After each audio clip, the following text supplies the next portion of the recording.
নমস্কার। আজকের গল্পটা একটু ব্যতিক্রম হতে চলেছে। আজকের গল্পটা ছোটদের জন্য নয়, গল্পটা বড়দের জন্য। আমরা যারা বরাক বিনোদন ফলো করছি ওনারা হয়তো অনায়াসেই নাম বললে চিনে যাবেন। হ্যাঁ, আজকের গল্প আমি যার গল্প বলবো উনি আমাদের মধ্যেই কেউ একজন যিনি লিখেছেন গল্পটি। ওনার অনেক পরিচয় আছে, আমি এটাই বললাম যাতে সহজে আপনারা বুঝে নিতে পারেন।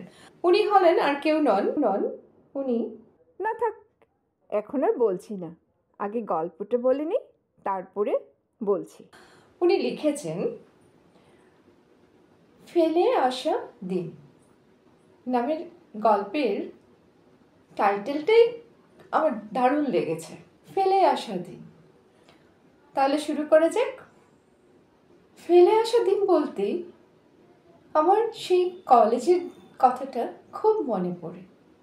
কলেজের প্রথম দিন ভয়ে ভয়ে গুটিসুটি পায়ে ক্লাসের ভেতরে ঢুকেছি এবং চারদিক তাকিয়ে দেখছি কোথায় বসবো। এমন সময় একটা শ্যামলা রঙের মেয়ে আমাকে ইশারা দিয়ে ওর পাশে বসতে বলল।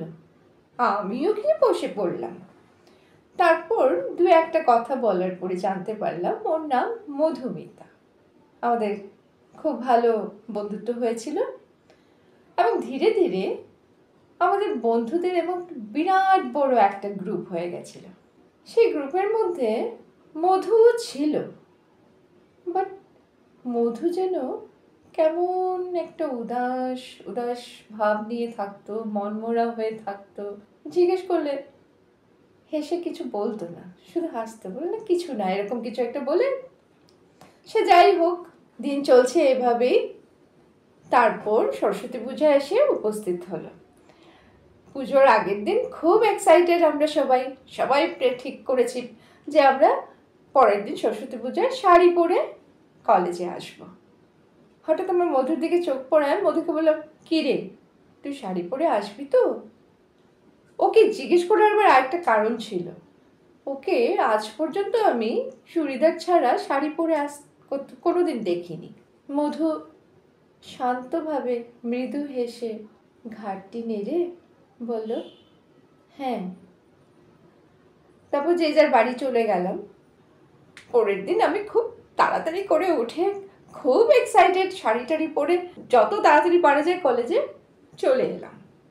কিন্তু কলেজে আসার পরে কেমন যেন চারিদিক ঠিক সরস্বতী পুজোর উৎসব চলছে সেরকম কিছু অনুভব হয়নি। কিছু যেন একটা হয়েছে। খুব তাড়াতাড়ি গিয়ে সামনে পেয়েছি সিনিয়র একজন দাদাকে, জিজ্ঞেস করলাম, দাদা কি হয়েছে? দাদা বলল, কাল প্রথম বর্ষের একটি মেয়ে মারা গেছে। প্রথম বর্ষ শুনে আমি দৌড়ে চারিদিকে গিয়ে আমার বান্ধবীদের খুঁজতে লাগলাম। ওই তো ওরা আছে। চারদিক দেখে সবাইকে পেলাম। মনে মনে ভাবছিলাম তাহলে কে মারা গেছে। হঠাৎ তখন মনে হলো, আরে মধু কোথায়? মধু কোথায়? সবাইকে জিজ্ঞেস করছি। তখনই কেউ আলতো করে পিঠে হাত রেখে বলল, মধু ভোরবেলা ওর আগে থেকে হার্টের সমস্যা ছিল। তারপর আমার কোনো কথা কানের মধ্যে আসছিল না। আমি তখনই দৌড়ে কলেজের বাইরে গিয়ে একটা অটো নিয়ে মধুদের বাড়ি চলে গেলাম। ওখানে গিয়ে দেখলাম মধু চান করে উঠানে ঘুমিয়ে আছে। যাবার আগে আমার কথাটা কি ভালো করে রেখে গেছে। শাড়ি পরে ওকে দেখতে লাগছিল যেন একটি অপসরা।